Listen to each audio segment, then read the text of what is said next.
Hi, Jason Graham, civilian first responder. I wanted to run through and just show a drill that I do at home, a magazine reload drill with my rifle.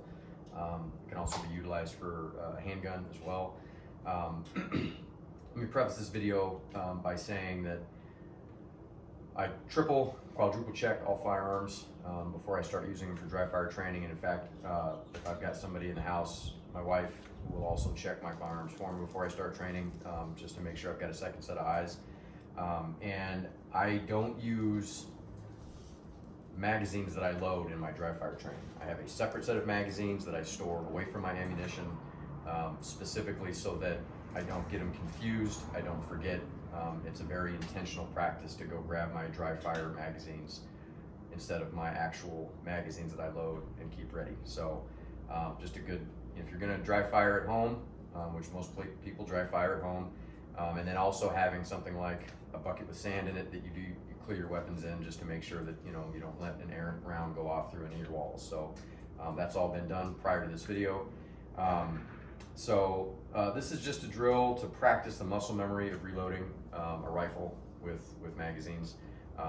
Again, same thing with the handgun, and then also doing transition drills, rifle to handgun. So I don't have a laser round in my rifle, but I do have a laser round in my handgun so that I can check my trigger control and sight alignment. So I'm just going to run through it real quick, or run through it slowly, and then I'll show it a little bit more at speed at the end. So I start the drill with the bolt back, not in battery, and then my rifle on safe. So I like to practice, I've been practicing a lot lately from high port. You can do the same drill from low ready. It's really just personal preference.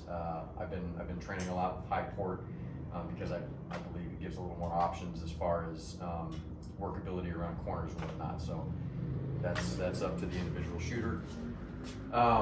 So I start, I've got magazines in whatever I'm holding. I've got my battle belt on now, but I will practice with just my pockets as well, because if I'm ambushed somewhere in my truck and all I have is my rifle and a couple magazines, I might not have the belt. And so I start with the rifle up. I put the rifle in battery. As I come in, click off safe, boom. I then have to charge because I don't have rounds to lock the bolt back. Reload, I move, keep myself a moving target instead of a stationary target, back in, off safe, right? Charge, back on safe, reloading, back in, off safe, boom. When I'm out, I'll then transition to here, give myself a couple laser rounds on target. I'll come through, reload, reload,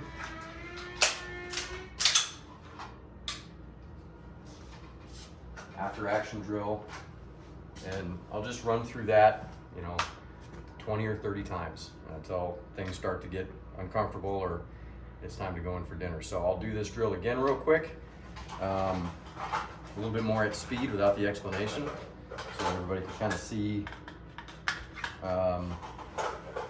what I'm doing at home, basically. So I like to reload and get all of my magazines in place.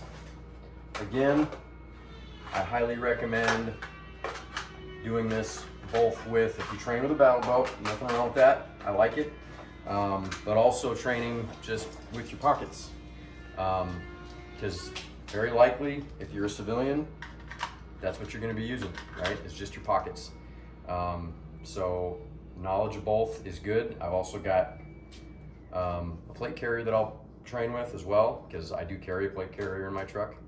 So, just in case, the world we live in, you never know what you're going to run into. So, all right, again, so I've got to charge that every time. It's a little tedious, and I also make sure that I do live fire training so I don't get too much into the habit of pulling that charging handle, because you don't necessarily want to do that every time either. So anyway, so I'm up,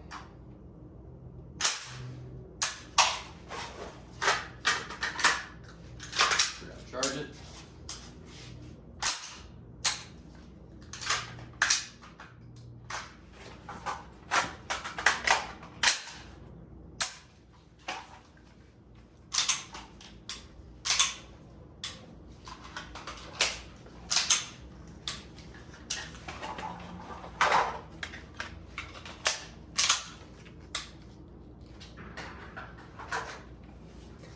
That was a little ugly, but that's what happens, right?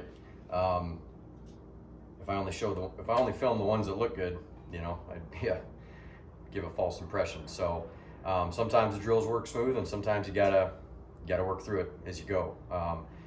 What I like to do though is every time I start a drill, I don't stop until I complete the drill. And if that means that I'm fumbling around with magazine that I turned around and had the wrong way, or I forgot to charge the handle, I just work through it until the drill is done, rather than going, oh crap, I gave up, let me start the video over, right? Any of you that are training regularly, don't just train to make it look pretty, train to make it work, right? And you're gonna make mistakes in the real world. So anyway, that's civilian first responder, magazine reload, and transition drill at home. Stick around for the next one.